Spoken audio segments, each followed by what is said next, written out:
কি রে কি দোস্ত আমার বুকে ব্যথা। বস কি পিছু কি আজবান পিছু কেন? তোর হসপিটাল নিতে না? আমি তোর একবার কইছি যে এই ব্যথা সেই ব্যথা। এটা ভালোবাসার ব্যথা দোস্ত। কই যা? ভয় পাওয়ার কিছু নেই, আমি চোর ডাকাত ছিনতাইকারী কিছুই না। আপনাকে দেখার পরে বুকে ব্যথা শুরু হয়ে গেছে। তাহলে আপনি ডাক্তার দেখান। বাবা এই ব্যথার মেডিসিন তো ডাক্তারের কাছে নাই, আমার কাছে আছে। আরে কি করছেন আপনি? আমি অয়ন, নাম্বারটা সেভ করে দিলাম। আপনার যদি কোনোদিন মনে হয় যে আপনি আমার ব্যথার মেডিসিন দিবেন, আমাকে একটা ফোন দিন। ফোন দেওয়া লাগবে না, মিস কল দিন, আমি কল ব্যাক করবো।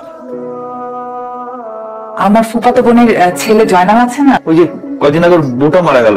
আমি বলছিলাম কি আমার যদি জয়নালের সাথে বিয়ে দেওয়া যায় কেমন হয়? কিন্তু ওর তো দুটো বাচ্চা আছে আর টাকা তো আছে।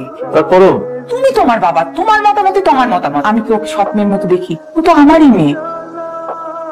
হ্যালো, আমি তমা। তোমাকে আপনার বুকে ব্যথা এখনো আছে নাকি চলে গেছে? আছে, ব্যথা আছে, অনেক ব্যথা। ব্যথা কি কমাতে চান নাকি ব্যথা নিয়ে বাকি জীবন কাটাতে চান? কমাতে চাই। তাহলে আমি একটা অ্যাড্রেস এসএমএস করে দিচ্ছি, এখানে চলে আসবেন। আমি বাড়ি থেকে পালিয়ে আসছি। পালিয়ে আসছেন কেন? আপনার বুকে ব্যথা কমেছে? বুকে এক মিনিট, তুই কই? বাসায় তো পালাই চলে আসছে। বাহ, সেগুলা যেতে মিষ্টি। তো বিয়ে করে বাসা নিয়ে যা। সত্যি বলছিস? যারা দেখলে তোর ব্যথা ঠিক হয়ে যায়, ওষুধ কোম্পানিটা পেয়ে গেলি। কিন্তু বাসা থেকে রাগ করে বের হয়ে এসেছি। মেয়ে নিয়ে গেলে বাসার সবাই তোর উপরে খুশি হয় আর তোরে পুরস্কৃত করবো। আচ্ছা ঠিক আছে। এই আচ্ছা মানে চেনা নেই জানা নেই আর মেয়ের তুই বিয়ে করে সংসার করবি? জানতে চাই দিয়া যা। বাসা কই? 13 নম্বর সেক্টর 4 নম্বর রোড। আসেন। কোথায় যাচ্ছি? ওঠেন, তারপর বলতেছি। আসেন। আসসালামু আলাইকুম। আমি ভালো করে চিনি। তোমা, তুই আমার মেয়ে নিয়ে পড়াইছ? আঙ্কেল আপনি ভুল বুঝছেন। ওর কোনো কথা আমি শুনতে চাই না। এই ফালতু ছেলেটার সঙ্গে আমার মেয়ে পড়াইছ? বাবা একটাবার কথা বলুন। এই কথা আমি শুনতে চাই না। তোমার মান সম্মান তো পাইছিস। তোর তো মেয়ের জন্ম দিয়ে পাপ করছিস। এই বাড়ি দরজা আজ থেকে তোর জন্য বন্ধ। যা না, একটা কথা আমি শুনতে চাই না। ওকে মা বাবা ভাবি ও তোমা আজকেই পরিচয় আমাদের। ও কয়টা দিন আমাদের বাসায় থাকবে আর কি। একদিনের পরিচয় তুমি একটা মেয়েকে রাস্তা থেকে বাসা নিয়ে আসছো, এটা কি সরাইখানা পাইছো? আপনি যদি সঠিক সময় সঠিক শিক্ষা দিতেন আজকে আপনার ছেলে কাহিনী করতো না। আমি কিন্তু বাড়াবাড়ি হয়ে যাচ্ছে না? এই তানভীর আব্বা, তোমার ভাই কাকে নিয়ে আসছে তুমি দেখো। কে এটা? বাসা থেকে রাগ করে চলে আসছে তো কয়টা দিন থাকবে। তোর আগে এটা ভাবা উচিত ছিল এই বাসায় তোর নিজের থাকার জায়গা আছে কিনা।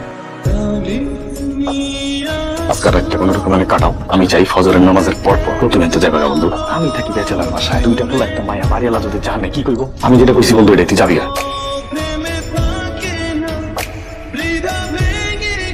আসসালামু আলাইকুম আঙ্কেল। মামনি তুমি এখানে? আঙ্কেল এটা আমার হাজবেন্ডের বাসা। আসলে আঙ্কেল আপাতত ও কোনো চাকরি করছে না, তো তাই রাবি ভাইয়ের বাসায় কিছুদিন থাকবো। তা চাকরি পেয়ে গেলে আমরা একটা বাসা ভাড়া নিয়ে দুইজন চলে যাবো। হ্যালো বন্ধু, কেমন আছিস বল? কি ভালো থাকতে দিছস? মেয়ের বিয়ে দিলি একবারও বন্ধুরে জানাইলি না। তুই কিন্তু একটা সোনার টুকরা জামাই পাইছস। ওই ছেলে আমার একটা অনেক বড় উপকার করছে।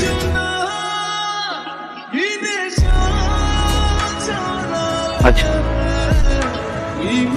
আমাকে মাফ করে দিও বাবা, এমন কিছু করিনি যাতে তোমাকে কোনোদিন ছোট হতে হয়। তুই আমাকে মাফ করে দিস।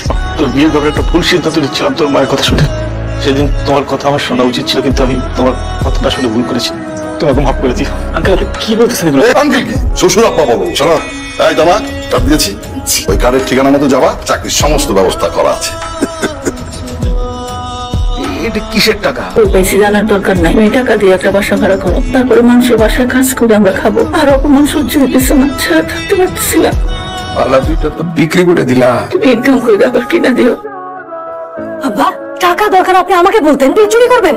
কি বলতেছো আম্মা? ছেলের উপরে বসে বসে কেন আবার চুরি করেন? লজ্জা লাগে না আপনাদের? অনুসাই আমি আমাদের অফিসে নতুন জয়েন করেছি। প্রথম কাজে একটু হেল্প করবেন? জি স্যার। ও এখন আমাদের অফিসে জয়েন করছে। ও এখন অফিসে আমার বস। এটা তো ভালো কথা। মাথায় কি কিলো বলে কোনো কিছু আছে? আমি অফিসে আমার ছোট ভাইকে বস ডাকতে হচ্ছে। বাবা এখানে এই যে বৌমা কিভাবে, আমি তোর দাদি বালা দুটো বিক্রি করে টাকা দিয়ে একটা বাসা ভাড়া করো, অপমান সহ্য হইতেছে না। ওই টাকা তোর বাবার হাতে বড় বৌমা দেখে আমাদের শ্বশুরের উপকারটায় অপমান সহ্য করতে না পেরে আমরা বাড়ি থেকে বের হয়ে যাই। বাবা একটা বাসায় দারোয়ানের চাকরি নেয়, সে বাসার সামনে বৌমা আজকে তোর বাবাকে দেখে আমাদের এখানে নিয়ে আসে। আচ্ছা তোমার কি একটাই ছেলে? আরেকটা ছেলে আছে না? আমাকেও তো একটু জানাইতে পারতা।